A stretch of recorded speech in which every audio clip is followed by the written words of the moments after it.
성경 말씀 요한계시록 6장 9절에서 11절입니다. 요한계시록 6장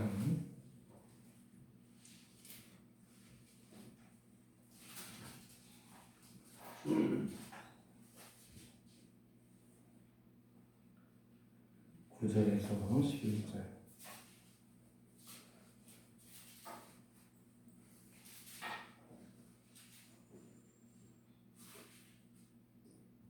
다 함께 공부하겠습니다. 다섯째 일을 깼을 때에 내가 보니 하나님의 말씀과 그들이 가진 증거로 말미암아 죽임을 당한 영혼들이 제단 아래에 있어 큰 소리로 불러 이르되 거룩하고 참되신 대주제여 땅에 거하는 자들을 심판하여 우리 피를 갚아주지 아니하시기를 어느 때까지 하시려 하나이까 하니 각각 그들에게 흰 두루마기를 주시며 이르시되 아직 잠시 동안 쉬되 그들의 동무 종들과 형제들도 자기처럼 죽임을 당하여 그 수가 차기까지 하라 하시더라. 아멘.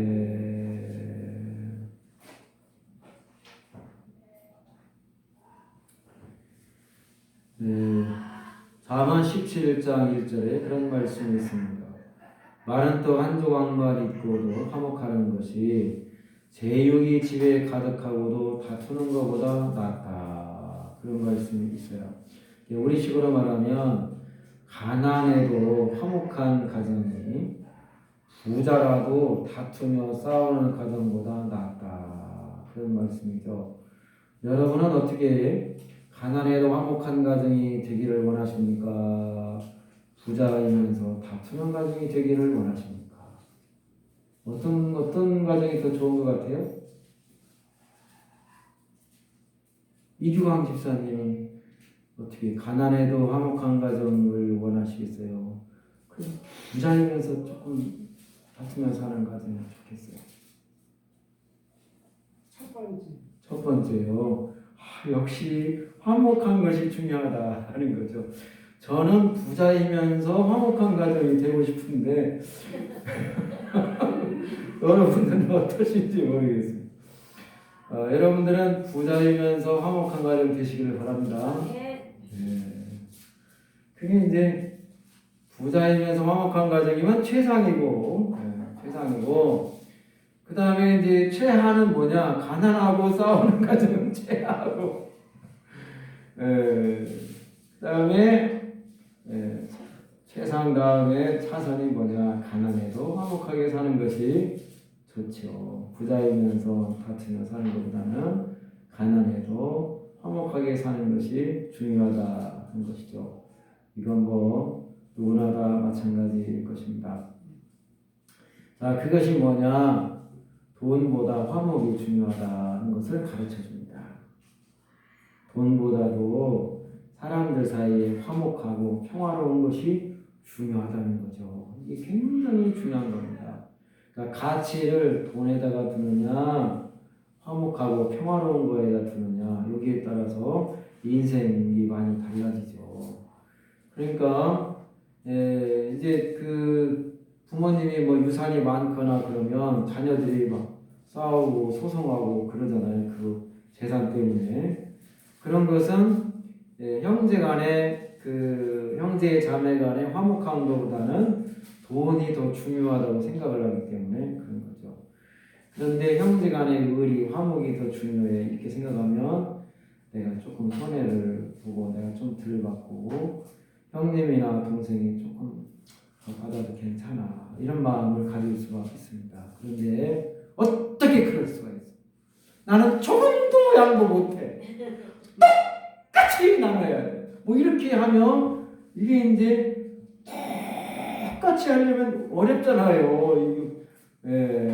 그게 저희도 이제 우리 아버님의 돈이 18마리가 있어가지고 원래 이렇게 계산을 했어요. 아들이 하나 있고 아들이 셋이고 딸이 하나인데 큰아들은 큰아들이니까 8마리 주고 아들은 이제 두 아들인데 그래도 아들이니까 큰 아들은 8맞이기, 둘째, 셋째는 4맞이기, 그다음에 딸 하나 있는데 딸은 2맞이기. 이렇게 우리 부모님이 계산을 했는데 지혜롭게 잘 하신 것 같아요. 그래가지고 그렇게 분배를 했는데 이제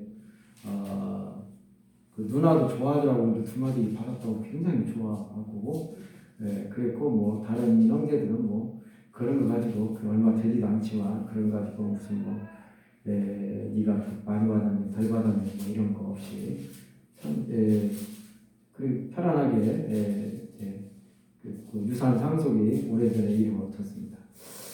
그게 이제 그 시골 땅이 값이 싸서 그렇지 값이 비싸가지고 한마디에만 몇 억씩 한다고 했으면 치열했을지도 모르는데 그게 평당 뭐 5만 원 뭐 이렇게 하니까 싸니까 좀 편하지 않았나 싶습니다. 그게 평당 막 500만 원씩 한다 그러면 이게 단위가 커지니까 상당히 치열하게 유산 상속을 더 받기 위해서 경쟁을 하지 않았을까 그런 생각도 듭니다만은 하여튼간에 화목한 것이 돈보다 중요하다. 다 같이 화목한 것이 돈보다 중요하다. 이것은 가정에서만 그런 것이 아니고 교회에서도 마찬가지고 인간관계에서도 마찬가지입니다. 하여튼 돈 때문에 의리가 상하거나 원수가 되거나 또는 좋은 관계였는데 다투게 되거나 그런 일이 없기를 바랍니다.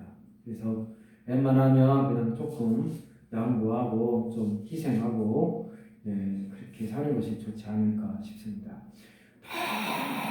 너무 지나치게 욕심 부리는 사람한테는 어쩔 수 없이 좀 이렇게 좀 따지고 뭐 계산하고 정확하게 해야 된다고 할 필요가 있겠지만 약간씩 좀 손해 보는 것들은 그냥 우리가 감당을 하고 웬만하면 이렇게 좋게 넘어가는 것이 좋지 않나 저는 그런 생각을 가지고 있습니다. 왜냐하면 돈보다 사람이 중요하기 때문에 차가 부딪히면 저도 이제 차가 부딪혀가지고 사고가 났잖아요. 차가요.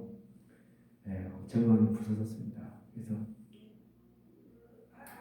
그런데 이제 사고가 난 다음에 그 사고 나는 순간에는 정말 깜짝 놀랐죠. 우리 사고가 나서 이제 정신을 차리고 내려보니까 한 사람이 앞에 떨어져서 하고 계시더라고요. 할아버지가.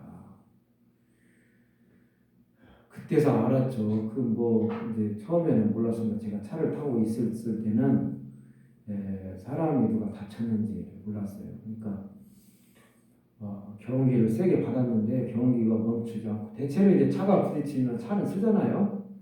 앞에 가는 차도 쓰고 뒤에 가는 차도 쓰잖아요. 그런데 제가 경운기를 받았는데 경운기가 가더라고요. 그래서 저 경운기는 그냥 아무 이상 없이 그냥 저쪽으로 가는구나 이렇게 생각을 했어요. 그랬는데 보니까 사람이 떨어지고 경운기가 지 혼자 간 거예요. 그러니까 이게 얼마나 끔찍한 일이었습니까?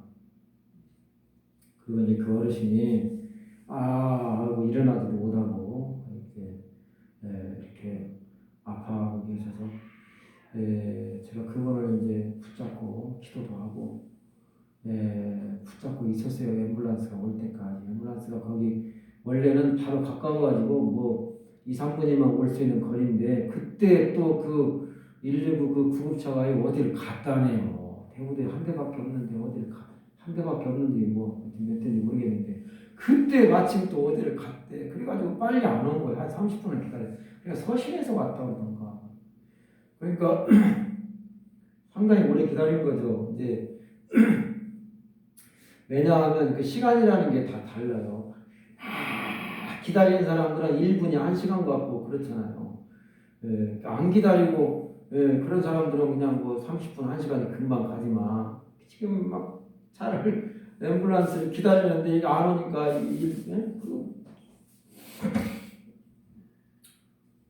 그 차가 올 때까지 제가 이제 그분을 붙들고 눈물로 기도도 하고 붙잡고 있었습니다. 그분 부인 되시는 분은 막 당황해가지고 막 왔다 갔다 하고 남편이 붙잡았다가 또 왔다 갔다 하고 막 차가 왜 안 오냐고 그러고 막 뭐 금방 올 수 있는데 왜 안 오냐고 그러고 막 정신이 없으니까요. 네. 그 하나님의 기가 막힌 은혜로 이제 그 정도 해서 네, 사고가 마무리돼서 얼마나 감사한 겁니다. 그런데 이제 이렇게 차가 부딪히거나 그러면 어떤 분들은 이제 내 차가 얼마나 부서졌나 이런 거 먼저 보는 분들 계세요. 차가 이제 살짝 부딪혔을 때는 되게 그러겠죠. 어디가 기스났나, 뭐 어디가 찌그러졌나, 뭐 어디가 망가졌나 이렇게 먼저 보는 분들도 계신데, 우선은 사람이 안 다쳤나 이거를 우리가 먼저 생각해야 되지 않나 그런 생각이 듭니다. 그게 뭐냐면 물건보다 사람이 소중하다. 다 같이 물건보다 사람이 소중하다. 어디서나 마찬가지죠. 교회도 마찬가지입니다만은 이제 우리가 성전도 건축해야 되는데 건물보다 사람이 더 중요하죠. 저는 늘 그렇게 생각을 합니다. 교회는 건물이 아니고 사람이다. 그리고 원래 교회가 그렇습니다. 고린도전서 1장 1절에 이렇게 말씀하고 있죠. 하나님의 뜻을 따라 그리스도 예수의 사도로 부르심을 받은 바울과 형제 소스데는 2절에 고린도에 있는 하나님의 교회 곧 이렇게 나와요. 고린도에 있는 하나님의 교회 곧 그리스도 예수 안에서 거룩하여지고 성도로 부르심을 받은 자들과 그리스도 예수 안에서 거룩하여지고 성도로 부르심을 받은 자들과 또 각처에서 우리 주 예수 그리스도의 이름을 부르는 모든 자들에게 편지하노니 하나님 아버지와 우리 주 예수 그리스도로부터 은혜와 평강이 있기를 원하노라. 이렇게 이제 시작합니다. 거기서 교회 곧 그리스도 예수 안에서 거룩하여지고 성도로 부르심을 받은 자들 이렇게 나와요.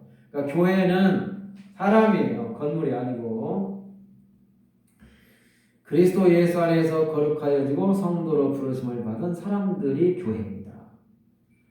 교회는 건물이 아니라 사람이다. 사람이 중요합니다.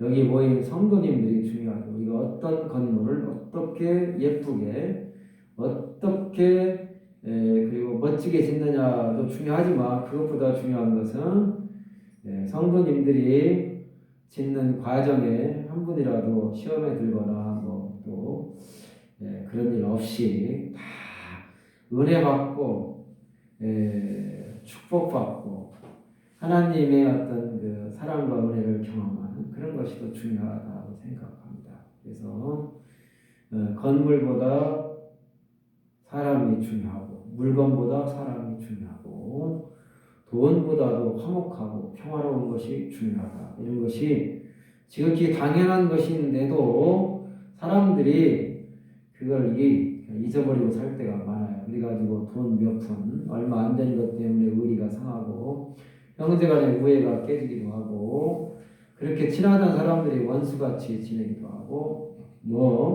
소송까지 하고 그런 경우도 있고 그렇습니다. 그렇게 하다 보면요 더 많이 잃어버리게 돼요. 여기 우리 교회 앞에 길 때문에도 소송이 있고 그랬는데요. 주인 산주인 할머니가 저한테 전화를 가끔 하십니다. 제가 전화를 잘 받아주니까요. 전화를 자주 해요. 그리고 여기 우리 박진석 회장님한테는 전화를 안 해요. 거긴 어려운가 봐요. 하여튼 저한테는 전화를 자주 해요. 그래가지고 이제 하는데 뭐라 그러냐면 자기들이 상처를 너무 많이 받았대. 자기들이 상처를 온 식구들이 너무 큰 상처를 받았대. 그렇게 말씀을 하셔요. 그러니까 거짓말은 아니겠죠. 그분의 상처를 엄청나게 받은 게 이제 사실입니다. 그리고 또 이어서 말하기를 돈도 엄청나게 많이 깨졌대. 하여튼 몇 천만 원이 깨졌다는 거예요. 왜냐하면 소송을 여러 건을 했으니까 우리하고는 한 건인데 옆집하고는 건수가 여러 건이에요. 거기다가 1심, 2심, 대법원까지만 갔으니까요. 한 번 할 때마다 또 변호사비가 지출되고 소송 비용이 지출되고 그러잖아요. 그리고 이제 건수도 한 건이 아니고 그러니까 하여튼 소송 비용만 해도 뭐 2천만 원 이상이 들었대요. 저도 소송 비용만 550만 원이 들었습니다. 변호사 비용은 500만 원인데 그것도 수수 뭐죠? 부가세인지 하여튼 550을 받더라고요. 그래가지고 변호사한테 준 것만 550만 원 줬고 그리고 10년 동안 그 전에 사용하는 것도 막 내라고 했잖아요. 그래가지고 그것도 이제 판결이 났는데 10년 동안 사용한 걸 거기서 맨 처음에 소송을 걸었을 때는 1억을 내라고 그러더라고요. 그래가지고 이제 나중에 하니까 이제 판사가 뭐 그렇게 한다고 다 하는 것이잖아요. 그 땅값을 계산하고 면적을 계산하고 막 이게 있더만요. 그러면 이제 그거는 판사가 계산하는 게 아니라 그것도 계산하는 사람들이 있더만요. 감정 뭐 하는 사람들. 그 사람한테 맡기면 그걸 또 비용을 또 대야 돼. 그러니까 그 비용도 다 대야 되지. 그래가지고 이제 다 해서 나와가지고 얼마 우리가 그 평가한 게 10년 동안 쓴 게 300 얼마래요. 300 얼마인데 300 얼마를 내라고 그랬는데 판사가 안 받아간 사람도 책임 있으니까 절반만 받으라 그래가지고 160 얼마인가 줘라 그래가지고 그 제가 줬습니다. 160 얼마 주고 그리고 이제 그동안에 소송 시작하면서 판결 날 때까지 기간 다 합쳐가지고 200 얼마 그래서 올 초에 그거 이제 줬습니다. 그래서 돈 꽤 들은 거죠. 550만 원에다가 220만 원이면 770만 원 아닙니까? 그러니까 소송하면요 변호사들만 돈 벌게 해주는 거지만요 그게 다 손해입니다. 그리고 그 전에 우리가 이 도로 사용료를 3만 원씩 냈거든요. 한 달에 3만 원씩 냈는데 이제 여기는 다니지 말고 이 뒤에 길로 다니라고 그러고 줄었어요. 그게 면적이 줄어서 그런지 한 달에 10,000원씩만 내면 돼요. 그래서 나머지는 10,000원씩만 내면 되는데 이사 가면 이제 낼 필요 없지만 그렇게 됩니다. 그래서 그 사람들도 소송 안 했으면 그냥 3만 원씩 받는 걸 10,000원씩 받게 됐으니까 더 손해고 소송 비용도 들고. 그러니까 이제 돈 때문에 막 싸우고 다투고 막 난리가 하다 보면 결국에는 다 손해보고 다 피해를 입고 결국에는 더 많은 것을 잃어버리게 될 수가 있습니다. 만약에 세계 전쟁이 없고 서로 이렇게 협력한다면 얼마나 세계가 잘 사는 나라가 되겠습니까? 우리나라도 이렇게 남북한이 통일돼가지고 군사비 같은 게 지출이 안 된다면 거기 얼마나 많은 돈이 지출이 돼요. 군사비에 우리나라 그 1년 예산에 몇 프로인가? 뭐 7%인가? 뭐 10%인가? 이렇게 그렇게 들잖아요. 그 500조면요. 500 우리 1년 우리나라 예산이 1년에 500조면 거의 10%면 50조가 거기 들어가는 거 아니에요. 우리가 100만 원씩 뭐 50만 원씩 나눠주는 거 뭐 그거 그런 거 가지고도 막 뭐 돈 많이 드네 어쩌네 그러는데 만약에 통일돼가지고 진짜 군사비 같은 거 지출 안 되면 얼마나 많은 이익과 혜택이 있을 텐데 이게 싸우니까 이렇게 되는 거죠. 하여튼 사람이 더 중요하다. 화목한 것이 돈보다 중요하다. 이게 이제 중요한 겁니다. 가치가 어디 있느냐 이것이 굉장히 중요한 건데 오늘 여러분들이 이렇게 교회에 나오신 것은 우리가 집에서 좀 약간 불안하기도 하지만 집에서 있는 것보다 1시간 교회에 나가서 예배 드리는 것이 더 중요하다, 가치가 있다. 이렇게 여겨졌으니까 교회에 나와서 예배를 드리는 것을 선택을 하신 거죠. 하여튼 우리의 모든 그 행동이나 결정, 선택에는 가치관, 또 가치를 어디에 두느냐에 대한 그런 판단이 다 있습니다. 차를 바꿨습니다. 차가 이제 이게 폐차할 정도의 어떤 이제 그 많이 고장이 나서 수리비가 1,000만 원이 더 든대요. 그게 문짝까지 밀려가지고 앞에서 이제 부딪혀서 문짝까지 밀려서 문짝 이런 걸 다 갈아야 되나 봐요. 앞에도 다 고쳐야 돼요. 그래서 차값 이상의 수리비가 나오면 차값을 줘요. 차값 이상은 안 줍니다. 보험회사에서 차값이 최고 이제 맥시멈이 됩니다. 지출할 수 있는 최고 비용이죠. 예, 그래서 차값 정도 그 수리비가 나온다고 해서 이제 그걸 받아서 차를 바꿨는데, 차를 바꾸는 것이 더 가치가 있다고 생각을 했기 때문에 바꾼 거죠. 왜 가치가 더 있느냐? 옛날 차는 많이 탔어요. 좀 많이 탔고, 그리고 좀 험하게 타가지고 앞뒤에 찌그러지고 막 고장나고 기스나고 옆에 들어가고 이런 거 제가 안 고치고 살았으니까 뭐 차는 굴러만 가면 되지, 난 이런 생각을 가지고 있기 때문에 그래서 안 고치고 이제 살았는데, 이 보험회사에서 차값을 주는 것은 연식에 의해서 줍니다. 지금 이 차가 몇 킬로를 탔고 뭐 앞뒤가 찌그러지고 이런 건 계산 안 해요. 몇 년도 몇 월씩이면 얼마, 이게 딱 정해져 있어요.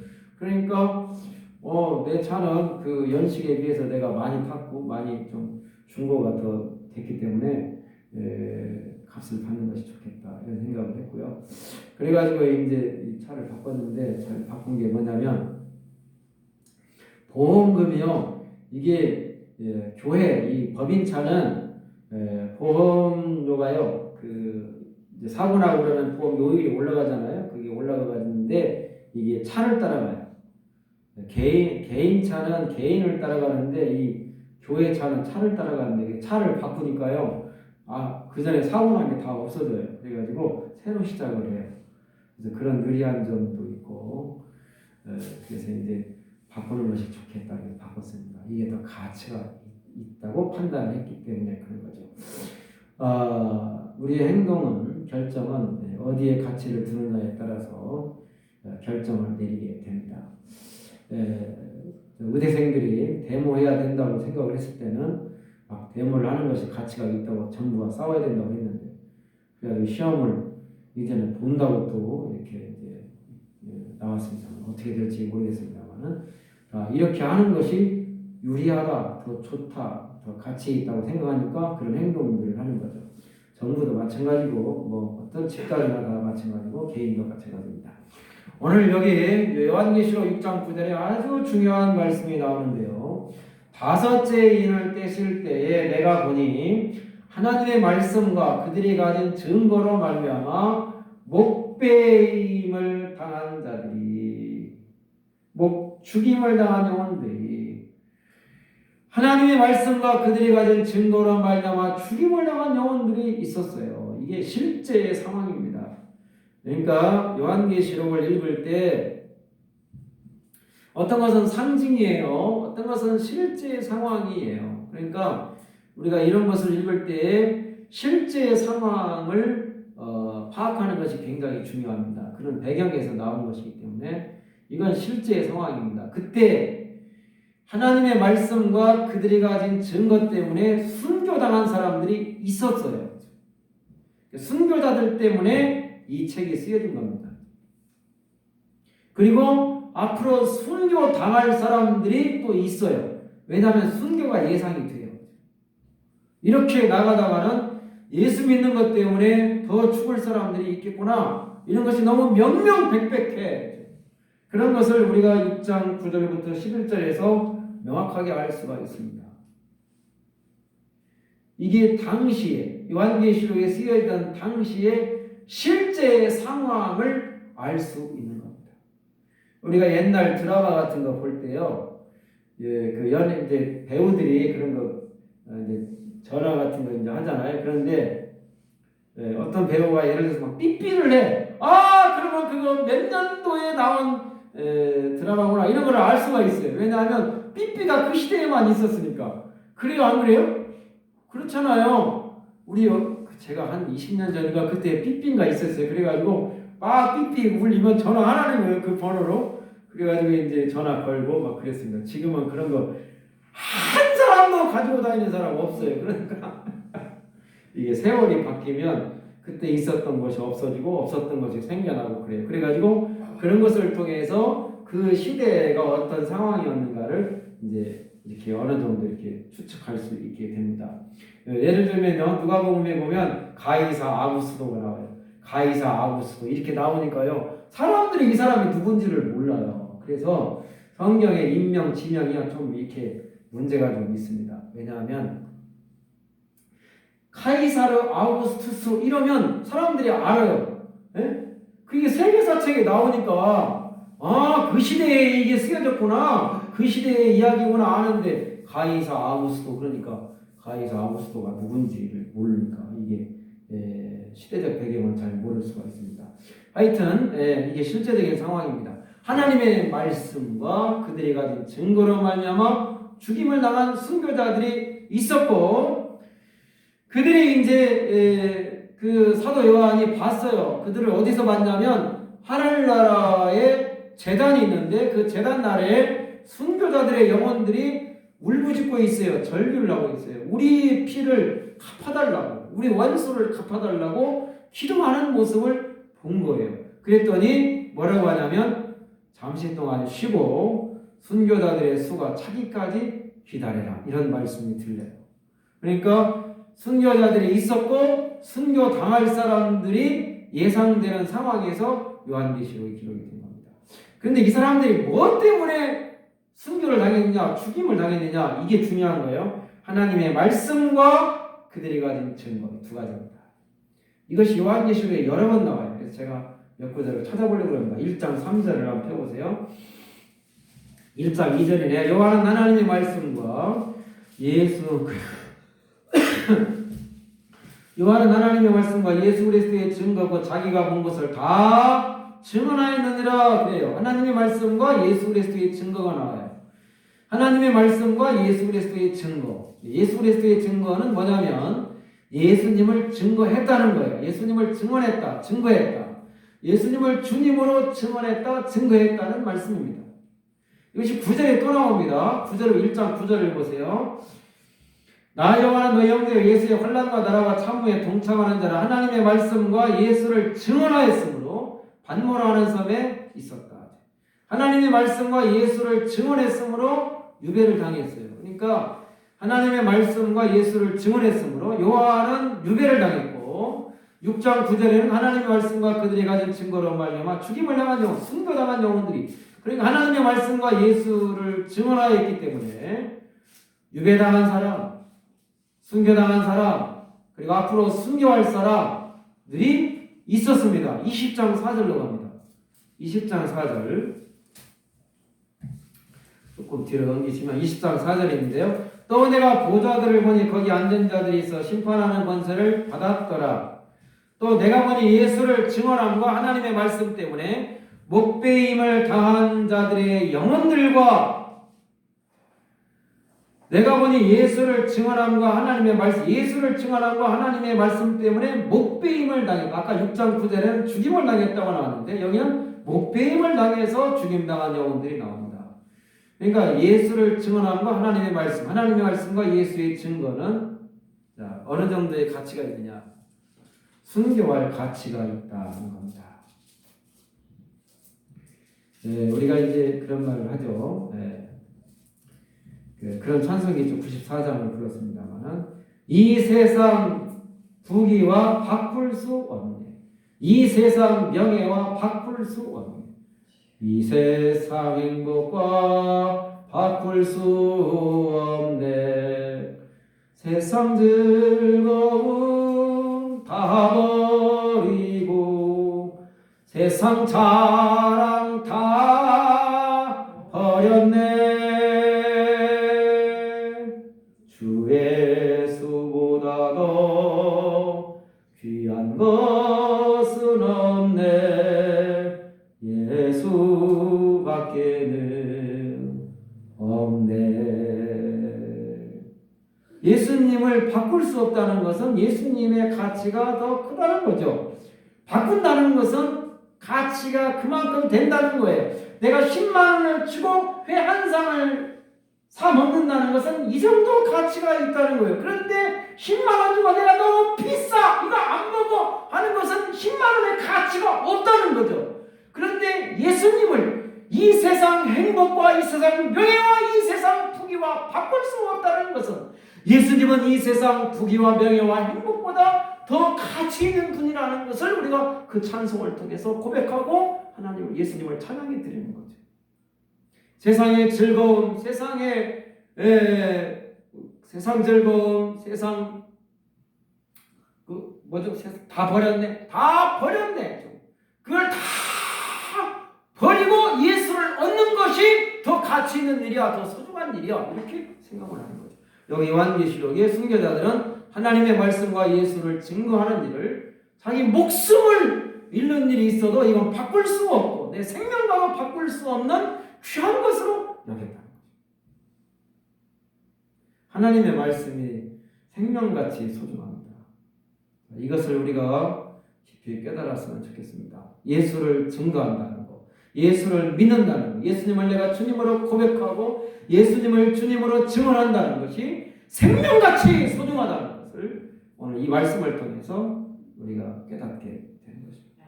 바울 사도는 빌립보서 3장에서 내가 8일 만에 할례를 받고 이스라엘 족속이요 베냐민 지파요 히브리인 중에 히브리인이요 열심으로는 교회를 박해하고 율법의 의로는 흠이 없는 자이지만 이전에 내가 유익하게 생각하던 모든 것을 다 해로 여기고 내 주 그리스도를 예수 아는 지식이 가장 고상하기 때문에 그를 위하여 그것을 잃어버리고 배설물로 여기는 것은 예수님을 아는 지식이 가장 고상하기 때문이다. 다 배설물로 여긴다. 그렇게 말하고 있습니다. 예수님이 그런 것을 내가 예전에 좋게 생각했던 지식이나 명예나 가문이나 이런 것 다 소용없다 이거죠. 예수님을 얻는 것이 더 소중하다. 여러분은 무엇에 생명을 거시겠습니까? 무엇이 더 중요하다고 생각하고 사십니까? 돈이 중요하다고 생각합니까? 물건이 중요하다고 생각하십니까? 땅이 중요합니까? 예수 믿는 믿음이 무엇보다도 생명보다 중요한 줄로 믿습니다. 이 믿음을 우리가 변함없이 예수 믿는 믿음 그리고 하나님의 말씀 예수를 주님으로 고백하고 증거하는 이것을 내 생명같이 여기고 흔들림 없이 변함없이 코로나 시대든 무슨 시대든 어느 때든 어떤 상황이든 이 믿음을 지키고 이 신앙을 지키고 끝까지 이기고 승리하시는 저와 여러분들이 다 되시기를 축복합니다. 하나님 감사합니다. 돈을 중요하게 생각하는 사람들이 있습니다. 몇만 원, 몇십만 원 때문에 싸우고 다투고 원수되는 일도 있습니다. 물건을 중요하게 생각하는 사람도 있습니다. 물건 하나 잃어버리고 고장나면 그렇게 속상하고 마음이 아프고 싸우고 다투는 일도 있습니다.